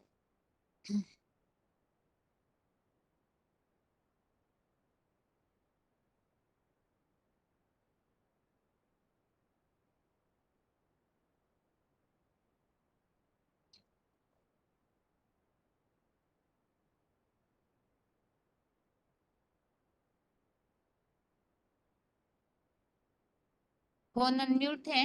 रोल नंबर बताइए। हेलो दीदी 23658। हाँ बताइए माता जी। आत्मा के लिए है, वरना आत्मा और शरीर मतलब पहले हम ये बता सकते हैं कि जैसे ज्ञान खिलाने तो इसके लिए है राजविद्या राजगुह्यम पवित्रम इदम उत्तम। राजविद्या राजगुह्यम पवित्रम इदम उत्तमम प्रवच्छागमम सुसुखम कर्तुम अव्ययम। फिर फिर है शरीर और आत्मा में अंतर, तो इसके लिए है देहि नित्यम अवध्यम देहि सर्वस्व भारत देहि सर्वस्व भारत सर्व तस्मात् सर्वाणि भूतानि न न न च तस्मात् सर्वाणि भूतानि न तुम सोचतुम अर्हसि। फिर इसके लिए बता सकते हैं कि आत्मा अलग अलग है, शरीर अलग है। आत्मा में ही शरीर और आत्मा और शरीर में अंतर, तो इसके लिए भी ये भी बता सकते हैं अंतवंतु मीने देह नित्य युक्त से शरीर अनाशनो अप्रमेयस ऊर्ध्वस्य भारत। फिर आत्मा को मतलब कोई मतलब शस्त्र नहीं काट सकता है, इसके लिए है नैनम छिन्नति शस्त्रान नैनम दहति पावका न चैनम क्लेदयन्ति आपा न शोषयति मारुता। फिर इसके लिए आत्मा जन्म मरण में नहीं आती है, तो जाता से ही ध्रुवो मृत्यु ध्रुवम जन्म मृत जाता से ही ध्रुवो मृत्यु ध्रुवम जन्म मृत तस्मात् परिहारार्थे न तुम सोचतुम अर्हसि। फिर आत्मा का रूप कैसा है, तो कविम पुराणम अनुसार सितारम अणो अणुरिया स्मरेत सर्वस्य धातारम चित्त रूपम आदित्य वर्णम तमसा परसस्तात। और आत्मा जब शरीर छोड़ते हैं तो कहाँ याद करना चाहिए, तो इसके लिए है भ्रूर मध्य प्राणम आवेश सम्यक। फिर संस्कार के लिए है यथा प्रकाशयत एकः कृतस्नम एकः रवि क्षेत्रम क्षेत्री यथा कृतस्नम प्रकाशयति भारत। फिर मन बुद्धि के संस्कार के लिए लिए है श्लोक कैसे बताया माता जी आपने? यथा प्रकाशयते का यथा प्रकाशयत एकः कृतस्नम। संस्कार के लिए बता रहे हैं ना? हाँ संस्कार के लिए दीदी, ये नहीं माता जी, नहीं ये श्लोक ध्यान है ठीक दीदी नहीं है। ये। ठीक है दीदी, फिर मन बुद्धि के लिए है इस श्लोक का वास्तव मन में बुद्धि भाव के लिए ऐसे भी है जो आपने अभी श्लोक बताया ना यथा प्रकाशयते को, इसका भाव वास्तव में ऐसे है कि जैसे सूरज एक जगह रख के रोशनी देता है, ऐसे ही ये वास्तव में जो मुकर्रर तनधारी वो सृष्टि को कैसे प्रकाशित करते हैं, नए गीता की किताब के हिसाब से ऐसे है, तो ये संस्कार के लिए नहीं हो सकता है माता जी। ठीक है। ये ठीक है। वाला है जैसे दीदी ग्रहित एतानि शयानि वायु गंधानि गंधानि न ऐसे नहीं याद है दीदी पूरा। ठीक है माता जी, फिर आगे बताइए। फिर मन बुद्धि के लाने हैं इंद्रियाणि हरान्य इंद्रिय परम मनो मनसोस्ति परा बुद्धि या बुद्धि पर। और फिर शरीर और आत्मा कैसे शरीर धारण करती है, तो वचांस जीर्णानि यथा विहाय नवानि ग्रहाणि नरो प्राण तथा शरीराणि विहाय जीर्णानि शयानि देहि।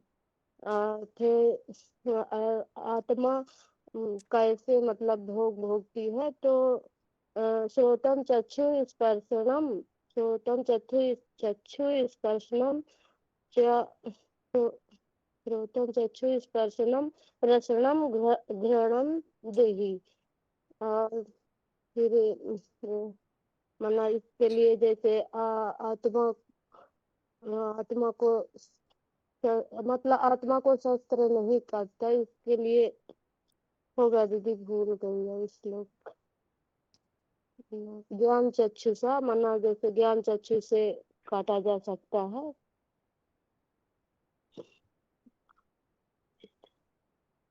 ठीक है माता जी। जैसे जीवात्मा ही अपना मित्र है, जीवात्मा ही अपना शत्रु है, तो इसके लिए है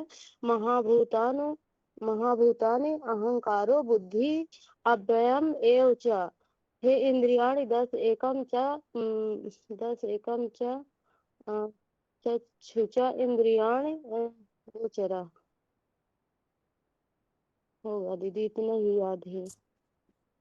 ठीक है माता जी।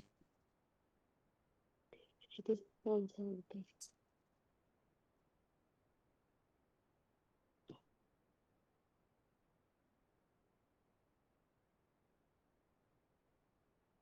और एक फोन अनम्यूट किया है। हेलो। हाँ माता जी। हाँ जी। ओम शांति दीदी। हाँ जी। हाँ जी दीदी, पहले तो हम बताएंगे कि जो अध्यात्म ज्ञान है वो सबसे श्रेष्ठ है। 10 के 32 में है अध्यात्म विद्या विद्यानाम, और फिर इस ज्ञान से पवित्र कुछ भी नहीं है। तो 4 के 38 में आया हुआ है, ना ही ज्ञान सदृशम पवित्रम ही विद्यते। जे राजाओं की विद्या है, जे राजयोग है, इसके लिए 9 का 2 है, राज विद्या राजगुह्यम पवित्रम ही विद्यते। फिर जो आत्मा है वो सूक्ष्म, उसका स्वरूप जो है अति सूक्ष्म है, अनु अन्यांसम अनुसमृद्य। और फिर उसके बाद 2 के 25 में भी आया हुआ है, अव्यक्तो एवं चिंत्यो एवं अविकार्यो एवं उच्यते। फिर हम बताएंगे कि आत्मा ब्रिकुटी में रहती है। 8 के 10 में ब्रीवो मध्य प्राणम अवेश्य सम्यक। आत्मा निर्लेप नहीं है, इसके लिए आत्मा निर्लेप नहीं है, इसके लिए है पुरुषम चैव विधि अनादि उपयोग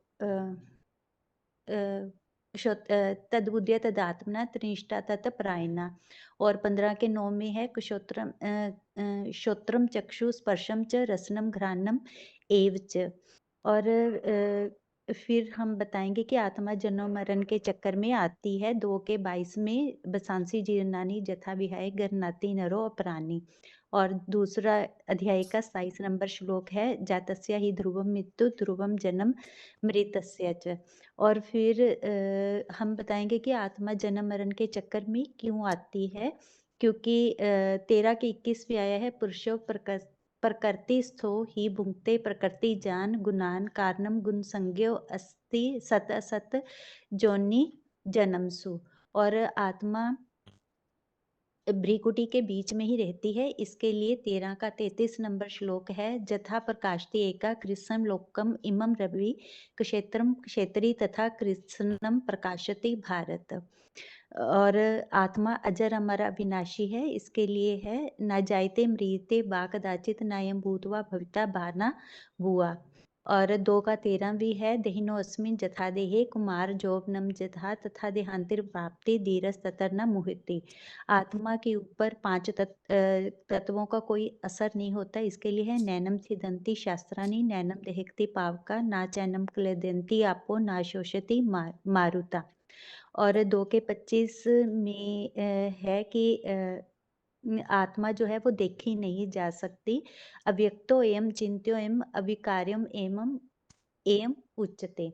और आत्मा जो है वो अपने आप में जड़ है, शरीर में जब तक शरीर का आधार नहीं लेती। इसके लिए 5 के 16 नंबर श्लोक में है, ज्ञानेन तु तत् अज्ञानम जिशाम नाशितम आत्मना तेषाम आदित्यावत ज्ञानम प्रकाशति तत्परम। आत्मा जो है उसको ज्ञान द्वारा ही विकार रहित किया जा सकता है। 5 के 17 नंबर श्लोक में है, ज्ञान निर्दुत कलमशा। आत्मा एक शरीर छोड़ के दूसरा शरीर लेती है, इसके लिए 2 का 13 है, देहिनो अस्मिन जथा देहे कुमार जोब नम जथा। और फिर 1 2 के 27 में भी है, जातस्य ही ध्रुवम मृत्यु ध्रुवम जन्म मृतस्य च। आत्मा के ऊपर आत्मा को इन आंखों से नहीं देखा जा सकता। 15 के 10 में है, उत्क्रामंतम स्थितम वापी स्थितम बा अपि भुजानम बा गुण अन्विता। और उसके बाद मन के लिए है असंशयम मूल जो महाबाहु। बात है वो नहीं बोली आपने। अच्छा जी। उत्करमंतम स्थितम बा अपि भुजानम बा गुण अन्विता विमूढ़ा ना अनुपश्यन्ति पश्यन्ति ज्ञान चक्षुषा। उसके लिए मन, उसके बाद मन के लिए है असंशयम महाबाहु मना दुर्निग्रहम चलन अभ्यासेन्तु कौन्तेय विरागेंच गृह्यते। और मन को स्थिर करने के लिए है अभ्यासेन्तु कौन्तेय विरागेंच गृह्यते। और उसके बाद जो है गीता में आया हुआ है ना, शरीर रथ है आत्मा रथी है इसमें।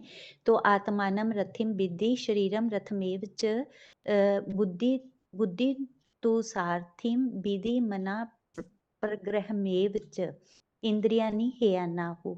और मन जो है वो इंद्रियां जो है वो मन को खींचती हैं। इसके लिए है जततो ही अपि कौन्तेय पुरुषा प्रकृति पुरुषस्य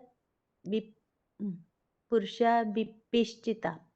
और थोड़ा इंद्रियों उच्चारण गलत हुआ है यहाँ। जततो ही अपि कौन्तेय पुरुषस्य विपिश्चिता इंद्रियाणि परमथानि हरन्ति परसवम मना। इंद्रियों को कंट्रोल करना है, इसके लिए 2 के 58 में आया हुआ है जदा संहरते एयम जदा सहरते चा एयम कुर्मा अंगेन इव सर्वशा इंद्रियाणि इंद्रस्य तस्य प्रज्ञा प्रतिष्ठिता। और मन जो है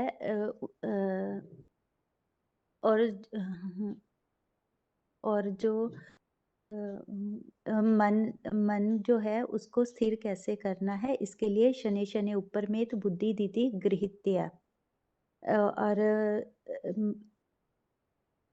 और बुद्धि के लिए जो है उसके लिए इंद्रियानि हेयनाहु इंद्रियभ्यम परम मना मनसस्तु पराबुद्धे प्रसस्तु से। बुद्धि कैसे भटकती है, इसके लिए है संजात संजायते कामा कामात क्रोधो अभिजायते। और आत्मा जो है उसको मन बुद्धि को ऊपर कैसे लेके जाना है, इसके लिए 6 के 5 में है उदरेत आत्मा आत्मानम न आत्मानम अवसादेत आत्मा एव ही बंधु बंधु आत्मा एव रिपु आत्मना। और फिर उसके लिए है कि जब हम भगवान को याद करते हैं तो महान भय से रक्षा होती है। स्वल्पम अल्पस्य धर्मस्य त्राहते महतो व्यात।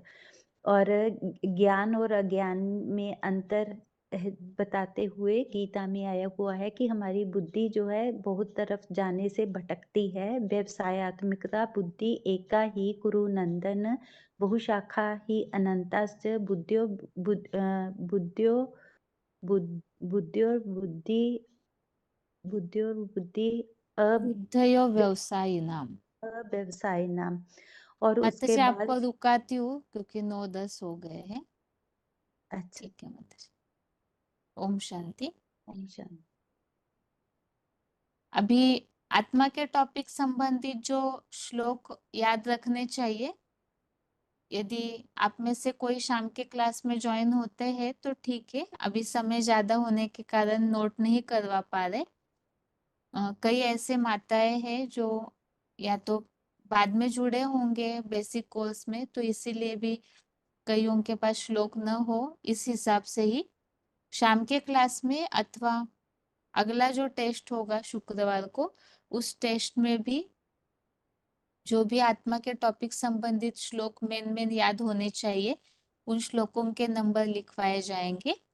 तो या तो आप शाम को जुड़िए अथवा परसों जो टेस्ट होगा श्लोक का, तो उसमें फिर से वो इन्हीं नंबरों को रिपीट करके बताया जाएगा, ताकि जिन्हें असुविधा हो रही है ज्यादा श्लोक याद करने में, तो उनके लिए वो कुछ 10 या 12 श्लोक है, कम से कम वो श्लोक याद करने के हिसाब से, या कुछ शब्द है कोर्स में बताने जैसे संस्कृत, उन्हें बताया जाएगा, नोट करवाया जाएगा, ताकि आप उस हिसाब से तैयारी करके आत्मा के टॉपिक के श्लोकों को बता सके। बाकी ये जो आज का टॉपिक था कोर्स का, इसमें जो मुख्य बातें हैं, भगवान का एक व्यापी स्वरूप शंकर महादेव ही क्यों और कैसे है, इसमें मूल बातें हमने जो समझी है सार के रूप में याद रखने के लिए। लेकिन ये जो टॉपिक हमने कल समझा है, अगर आपने स्क्रीनशॉट लिया होगा तो आप जरूर ध्यान से वो सारे पॉइंट्स को पढ़िए, क्योंकि ये बहुत अच्छा टॉपिक है शंकरी एक व्यापी कैसे है इसे बताने के लिए। जैसे परम पिता शिव सृष्टि के सब कुछ है, इसी तरह से महादेव भी सब कुछ कैसे बनते हैं प्रैक्टिकल में, साकार में, उन बातों को हमें स्पष्ट करना जरूरी है। तभी हम ये बात स्पष्ट कर पाएंगे कि शंकर महादेव ही एक व्यापी स्वरूप कैसे है। इसमें हमने मूल बात ये समझी, पहला टॉपिक, कि परमपिता शिव निराकार है तो उन्हें साकार का आधार लेना होता है, इसलिए वो साकार का आधार लेते, अर्थात महादेव का। है तो तीन मूर्तियां, लेकिन महादेव के द्वारा ही वो प्रत्यक्ष होते हैं। इसका प्रूफ क्या है? महादेव सबसे पहले शिव समान बनते हैं, इतनी कैपेसिटी या क्षमता है कि वो समान बनते हैं, अर्थात निराकारी, साकार होते हुए भी निराकारी निसंकल्पी स्टेज। ये पहली बात है, समान बने। दूसरी बात है समान बनने का प्रूफ। एक तो समान बने, ये है एक व्यापी का प्रूफ। दूसरी बात समान बने है, इसका प्रूफ क्या है? तो जैसे परमपिता शिव निराकार है, उन निराकार की तो पूजा की बात नहीं, लेकिन शंकर शिव समान निराकारी बने, उसकी यादगार है शिवलिंग, जो कि साकार शरीर के इंद्रियों का भान नहीं, और उसी को ही गीता में अव्यक्त मूर्ति न बोला हुआ है। जैसे परमपिता शिव निराकारी स्टेज के द्वारा सारे सृष्टि के पिता बनते हैं, इसी तरह से महादेव शंकर अव्यक्त मूर्तिना की बीज रूप निराकारी स्टेज के द्वारा जगत पिता बनते हैं। इसके लिए गीता का 9वें अध्याय का 4था श्लोक, जैसे शिव भी पिता है, ऐसे महादेव के द्वारा भी शिव पिता कैसे बनते हैं साकार में, प्रैक्टिकल में, तो अव्यक्त मूर्ति के द्वारा ही इस जगत का विस्तार हुआ है। इसके साथ दूसरे अध्याय का 17वां श्लोक भी याद रख सकते हैं, अविनाशी तु तत्विधि येन सर्वमिदं ततम्। इसमें भी इस बात को बताया है कि जिससे सारी सृष्टि वृक्ष की प्रक्रिया विस्तारित होती है, उसको तो अविनाशी जान। तो वो श्लोक भी महादेव के लिए है। ये दो बातें हैं जिससे कि वो जगत पिता है। अब वो जगत पिता है और वही सृष्टि का बीज भी है। ये अगला प्रूफ कि ये सृष्टि जो है झाड़ है, और इस झाड़ की शुरुआत का बीज कौन है? अश्वत्थ वृक्ष कहाँ है इस सृष्टि वृक्ष को? तो वो है मनुष्य सृष्टि रूपी वृक्ष, और उस अश्वत्थ वृक्ष का बीज जो है वो भी महादेव ही है। और महादेव कैसे है, इसके लिए हमने बीज के रूप में जो श्लोक आए हुए हैं, उन श्लोकों को हमने देखा था। जैसे कि 9वें अध्याय का 18वां श्लोक हमने देखा था, 10वें का 39वां श्लोक भी हमने देखा था, और 7वें अध्याय का भी 10वां श्लोक हमने देखा था। तो इन सब श्लोकों में इस बात का उल्लेख है कि वो बीज है, बीज है, अर्थात बीज को ही पिता कहा जाता है। तो ये सारी बातों में साम्यता आ गई। अव्यक्त मूर्ति ही जगत पिता है, मनुष्य सृष्टि का बीज भी जगत पिता ही है, और सृष्टि वृक्ष की प्रक्रिया भी उन्हीं से विस्तारित होती है, अर्थात वो महादेव है। उसके बाद हमने समझा था कि जो बीज है, जो पिता है, वही आदि देव भी है, अर्थात महादेव ही आदि देव आदम भी है। इसका प्रूफ क्या है? तो सारी सृष्टि में जहां भी खुदाइयां हुई है, जो नग्न मूर्तियां मिली हुई है, वो महादेव की ही ज्यादातर मिली है। मतलब जो सार्वभौम सत्ता है, वो शिवलिंग के रूप में बहुत सारी जगह खुदाइयों में जो विग्रह मिले हुए हैं। और बहुत सारे धर्मों में भी निराकारी स्टेज की यादगार, जैसे तीर्थंकर का जो चित्र है, महादेव भी निराकारी स्टेज में ध्यानमग्न अवस्था में दिखाते हैं, ऐसे तीर्थंकर को भी ध्यानमग्न अवस्था में दिखाया जाता है। वो अलग व्यक्तित्व समझ रहे हैं, लेकिन जैसे कि जो बाबा का लिखा हुआ जो शोध ग्रंथ है, उसमें बहुत अच्छी तरह से इस बात को प्रूव किया है। वास्तव में जैनी लोग जिसे मानते हैं तीर्थंकर के रूप में, वो कोई और नहीं बल्कि महादेव ही है। इस तरह से सारे टॉपिक्स को हमने समझा था कि किस तरह महादेव ही अलग अलग रीति से लेकिन एक व्यापी है, और उन्हीं के द्वारा ये सृष्टि की शुरुआत कैसे होती है। हर जगह पे उनका अस्तित्व अलग स्वरूप में भले ही हो, लेकिन दिखता है। तो हर धर्म वाले भी उनको मानते हैं, और सृष्टि में सारे धर्म मौजूद है तो सबके वो पिता है। इसलिए हर धर्म में नाम अलग हो लेकिन नामों में साम्यता है। तो सृष्टि की शुरुआत करने वाला वही पहला आदमी है, वही जगत पिता भी है, और उन्हीं के द्वारा इस सृष्टि की शुरुआत भी होती है। तो श्लोकों के आधार से जैसे हमने समझा था, त्वमादिदेव पुरुष पुराण, अर्थात तो पुरातन पुरुष भी है, तो वही सृष्टि की शुरुआत करने के भी निमित्त बन। तो हर तरीके से महादेव के लिए कैसे बातें लागू होती है, उन्हें हमने अलग अलग तरीके से समझा है। तो ये जो मेन टॉपिक है उसे जरूर याद रखिए, और जो कल का टॉपिक है फिर से एक बार आप स्वयं स्टडी करेंगे तो और अच्छे से टॉपिक बुद्धि में बैठेगा। बाकी आज के लिए यहाँ ये गीता क्लास पूरा करते हैं। ओम शांति।